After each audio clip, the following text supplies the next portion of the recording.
Ayun na sa guys, and happy Monday sa inyo. So ngayon, pag-usapan natin yung feature ni Weebly na mga dito pa.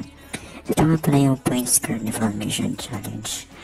And marami dyan ang pwede nyo gawin mga task para makakuha kayo ng mga multiple points and pwede nyo ma-convert sa mga benefits.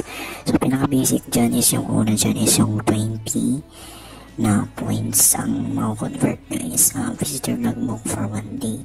Pero pag marami kayo naipon, pwede kayong makakuha ng marami.